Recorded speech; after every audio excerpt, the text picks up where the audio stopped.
Assalamualaikum Assalamualaikum warahmatullahi warahmatullahi wabarakatuh. wabarakatuh.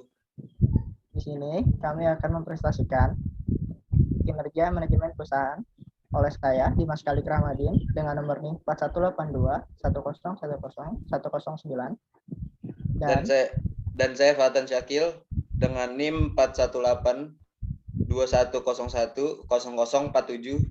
Saya Intan Dwi Rahmah dengan NIM 418210100076. selanjutnya ada pengertian. Manajemen kinerja merupakan suatu proses di mana seorang manajer dan karyawannya bekerja sama untuk merencanakan, memantau, dan meninjau kembali objektif atau sasaran kerja karyawannya agar dapat memberikan kontribusi secara keseluruhan untuk organisasi atau perusahaan.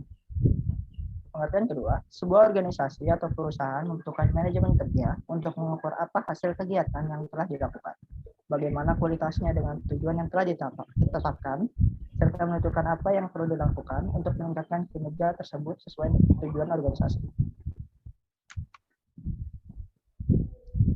Selanjutnya, manajemen kinerja merupakan sebuah proses komunikasi yang dilakukan dalam konteks kemitraan antara seorang pekerja dengan atasannya yang melibatkan pengharapan dan pemahaman yang jelas akan fungsi kerja yang diharapkan dari karyawan, bagaimana hasil kerja karyawan dapat memberikan sumbangan pada tujuan organisasi atau perusahaan, apa saja indikator sukses atau keberhasilan kerja dengan standar yang lebih spesifik, apa saja yang dilakukan untuk mempertahankan dan meningkatkan kinerja karyawan, bagaimana cara mengukur kinerja karyawan, dan yang terakhir, mengenali dan membereskan penghalang kinerja karyawan. Selanjutnya ada tujuan utamanya.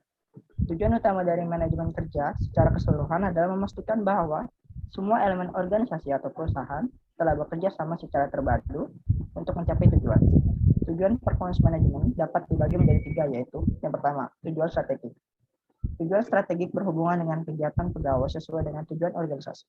Pelaksanaan suatu strategi memerlukan penjelasan mengenai hasil yang ingin dicapai, perilaku, karakteristik pegawai yang diperlukan, pengembangan pengukuran, dan sistem umpan balik bagi kinerja pegawai. Tujuan yang kedua ada tujuan administratif. Tujuan administratif berhubungan dengan evaluasi kerja untuk keperluan keputusan administrasi, pengkajian, promosi, pemutusan hubungan kerja, dan lain-lain. Dan yang terakhir, tujuan pengembangan. Performance management juga bertujuan untuk melakukan pengembangan kapasitas pegawai yang berpotensi di bidang kerjanya, memberikan pelatihan bagi pegawai yang kinerjanya kurang baik, serta penempatan pegawai pada posisi yang tepat. Sedangkan tujuan manajemen kinerja dalam manajemen sumber daya manusia (MSDM) adalah sebagai berikut.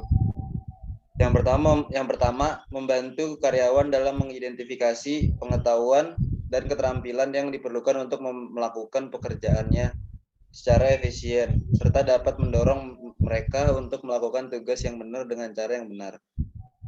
Kedua, meningkatkan sistem komunikasi dua arah antara supervisor atau manajer perusahaan dan karyawan untuk dapat memperjelas ekspektasi perusahaan tentang peranan akuntabilitas karyawan dalam melakukan pekerjaan, mengkomunikasikan tujuan fungsional dan organisasi, serta memberikan umpan balik yang teratur secara transparan sehingga dapat meningkatkan kinerja karyawan dan pembinaan berkelanjutan. Selanjutnya, meningkatkan kinerja karyawan dengan mendorong pemberdayaan karyawan, motivasi, dan penerapan mekanisme penghargaan secara efektif.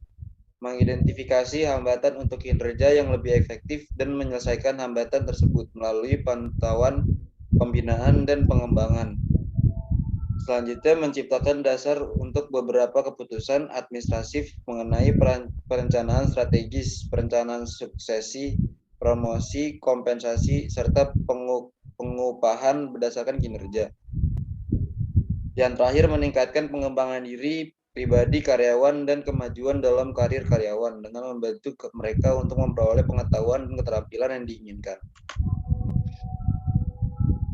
Di sini ada siklus manajemen kinerja. Dalam prosesnya terdapat 4 siklus manajemen kinerja dan 4 siklus ini harus dilakukan secara berurutan. Tahapannya adalah sebagai berikut. Yang pertama, perencanaan. Dalam tahapan ini, pihak manajemen dan direktur perusahaan akan berdiskusi terkait tujuan dan apa saja yang ingin diraih oleh perusahaan, baik itu dalam jangka waktu tertentu ataupun secara keseluruhan.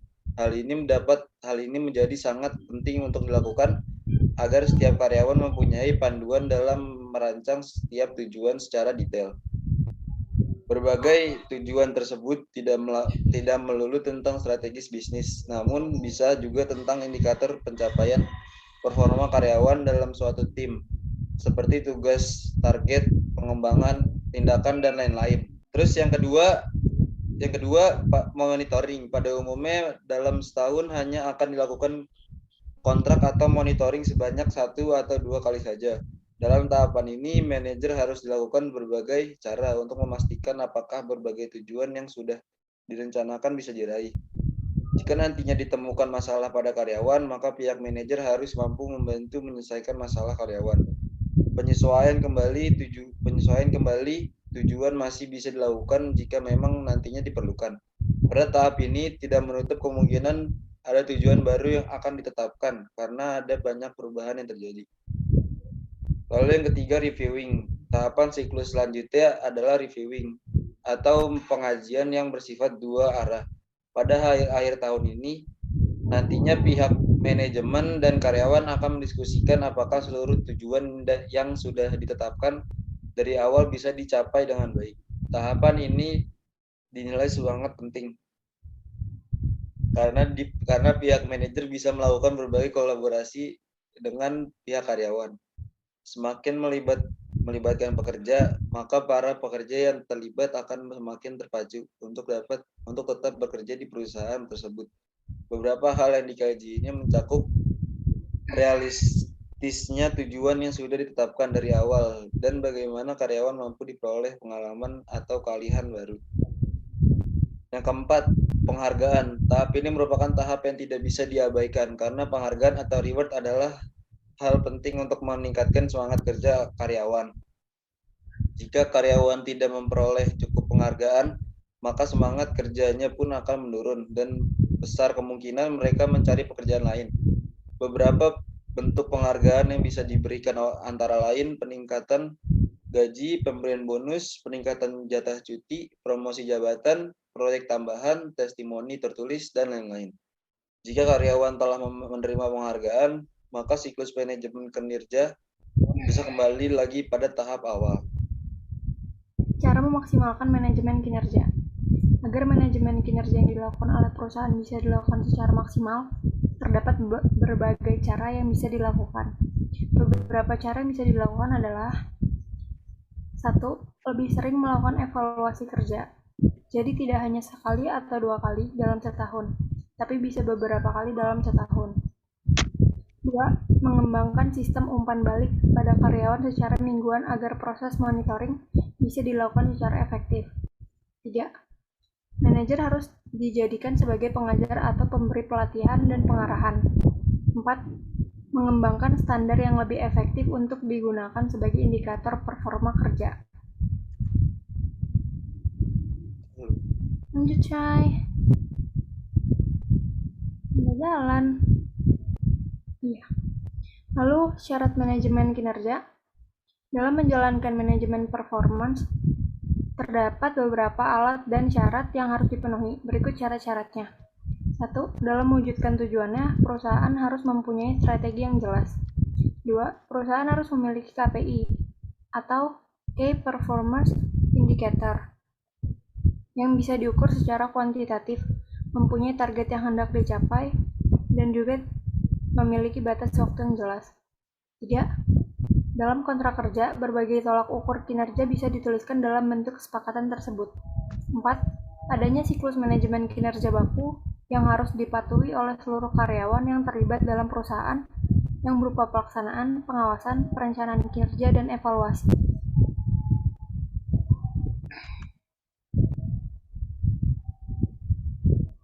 Kesimpulannya, berdasarkan penjelasan di atas, bisa kita tarik kesimpulan bahwa manajemen kinerja adalah salah satu alat manajemen perusahaan yang mampu membantu pihak manajer dalam memantau dan juga melakukan evaluasi pekerjaan pada karyawan.